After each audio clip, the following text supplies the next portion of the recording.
winning a title, I think there's only 3 or 4 teams that can win a title. The Celtics, OKC, Denver. I would have said the Knicks, but I can't say them now.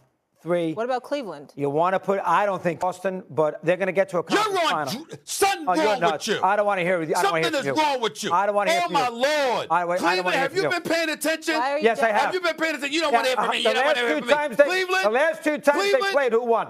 The last 2 times they played, who won going away? Which game? Excuse me. First of all, they were nail biters. That's number one. It was no going away. That was number one. And I think they split. And number 2, have you watched the Cleveland? Have you watched the Cleveland Cavaliers this year?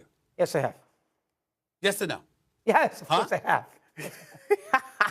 Cleveland, let me tell you something right now. You can make an argument right now. We won't give it to them because Boston's experience, their championship pedigree, cannot be denied. But you can make a bona fide argument that the number 1 threat to the Boston Celtics in the entire NBA is the Cleveland Cavaliers. You can make a legitimate argument that the Cleveland Cavaliers could win the championship.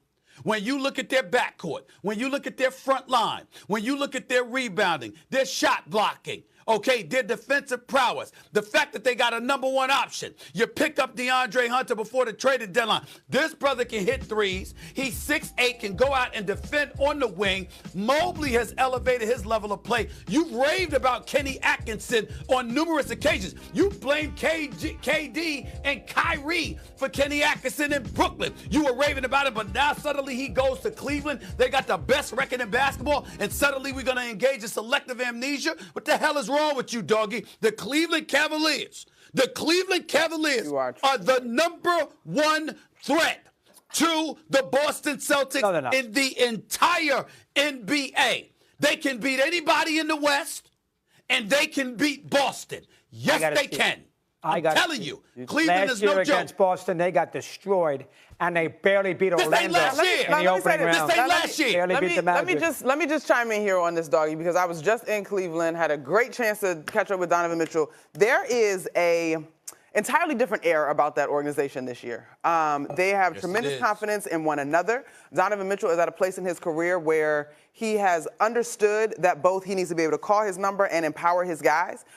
He has thoughtfully reflected on all that has allowed him to get to this point and evaluated and been supported by Johnny Bryant and Kenny Atkinson in terms of how to best move forward. And the leadership piece of that to go along with the basketball of it all, as far as that is concerned, they're in a different place. But then you talk about Evan Mobley. We were there for the press conference prior to the Knicks game on Friday, and I can't remember the reporter. Someone asked about the article going around suggesting that Evan Mobley would be one of the faces of the NBA in the next 5 years. You look at his skill set. You look at what Victor Wembanyama is doing. Of course, you want to see him get healthy and return to the league, return to action. You look at his jump this year, the confidence that he's starting to play with, Darius Garland getting healthy, it's a different vibe. And you and I just talked about this in the green room. As far as a team that can get you on both sides of the ball, they're right in the same tier with Boston. Now, as far as if you're going to make an argument about experience, that's one thing. But when you talk about personnel, style of play, abilities, and depth, you can't dismiss them at all. Okay, now Cleveland lost to them last year in a very efficient 5 games. Did Porzingis play? No. He did not. So they went into Cleveland, they went into Boston last year after they barely got by Orlando, and they got drilled. Now, listen, I understand Jared Allen was out, but they got drilled. Now, Porzingis did not play. When Porzingis played the 1 game against Dallas in the final, he was the best player on the court. So if you add Porzingis to obviously Tatum and Brown and Holiday and what they have off that bench, and you're missing it. Derek White, they are not beating the Boston Celtics in a playoff series. No way. Excuse me. Go ahead. Excuse me. Yes. We said the number 1 threat to the Boston Celtics. Now, when you get to the series, we can debate it back and forth. But the number 1 threat to the Boston Celtics is the Cleveland Cavaliers. I'm telling you, see them against OKC? Cleveland against OKC was one of the best, if not the best game of the year. And when Cleveland went back and forth, it was fantastic. And when Cleveland went to OKC a week later, what was the final score? Yeah. I get it. I get it. It happens. It was like 40. It happens in the course of the NBA. But personnel-wise, even with Porzingis, it wasn't good, though. It wasn't good. Even with Porzingis being healthy, you got to watch how versatile Evan Mobley has become as a defender. On the perimeter versus a guy his size, you cannot dismiss Cleveland. That would be ill-advised. You're in rare form today. Handled it tremendously, says LeBron. Jay, Will, and Wendy up with us. Windman, you were there last night. How do you think Luka handled it? Reasonably well. The scene before the game when he came out, everybody knew he was coming. They put on the Slovenian music, which is what they do when he warms up. They started in Dallas. Nico Harrison sitting there in an electric blue suit. Both of them a few feet apart from each other. Neither of them making eye contact. You don't normally see that before a game in February. There was a lot of action. For the game itself, the Mavericks made a decision, Greeny. They were not letting Luka go off in this game with scoring. They double-teamed him aggressively right from the start. That was fine. Luka started passing the ball. He had 12 assists. He didn't shoot the ball really well, but he was able to save LeBron's energy for the fourth quarter. LeBron had a big fourth quarter. They took advantage of the Mavericks' weak interior and ended up winning this game. It was really not in a much more than an average game. I look forward in April when he goes back to Dallas, when he's feeling his legs up under him a little bit more. When Dallas is healthier, we see a more representative game between these two teams. Jay, Will, you and I have a lot of things in common, and one of them is we both love the petty. I live for the petty. And I look, the Mavericks weren't going to let Luka go off. He's looking over at the bench. I respect to Nico Harrison for sitting right out there and basically saying, hey, if you have something to say, I'm sitting right here and say it to me. The scene, the game was what it was. The scene was pretty spectacular, Jay, Will. Well, Greeny, Luka had something to say. I mean, that was 19, 15, and 12, right, on a poor shooting performance. But just show me that video again, just of Luka making that three, to this perceived stare to the Dallas Mavericks bench, because there is a photo that's out there that I'm telling you, he's not staring at the bench.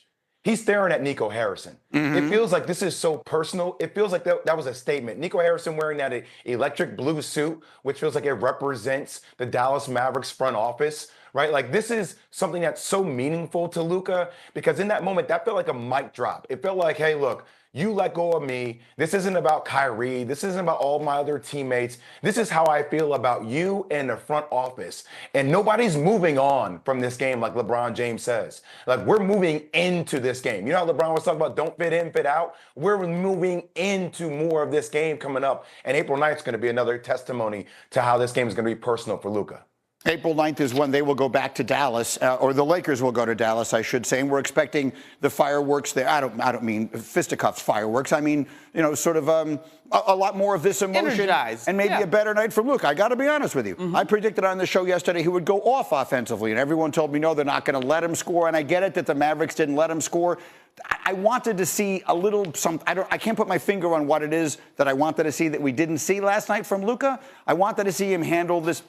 I guess there was a little piece of the immaturity. Jay, Will, go ahead. You look like you're questioning what I'm saying. He had a triple-double. We're minimizing the triple-double on 19, 15. Luka Doncic wakes up with a triple-double. Luka Doncic gets a triple-double in every game that he plays. I wanted to see Luka score 40 last night. Go ahead, Jay. 19, 15, and 12 is one hell of a stat line. I'm just trying to tell you. I know he didn't shoot the ball well. He wanted to have a good game. He wanted to score 42. I did. Greeny, he wanted to score 42. That's why he was so excited coming out. He scored 8 points right out of the gate, and the Mavericks just didn't let him do it. This is a guy who averaged 35 points a game last year. He's the third highest scoring player in the history of the NBA. He had 19 points. He did not have a bad game, but this is not what he wanted. I think there's a middle ground. Wendy, Go, Jay. Go ahead. Sorry, Monica. All right, Monica, go. I think there's a middle ground for all of these sort of things. Yes, I know what you mean, Greeny, and I think practically when you look at it, this is a stat line that any NBA player will be like, oh, that was a good game. I do think there's, Jay, a little bit of room for the conversation around efficiency because of what we're accustomed to seeing from Luka.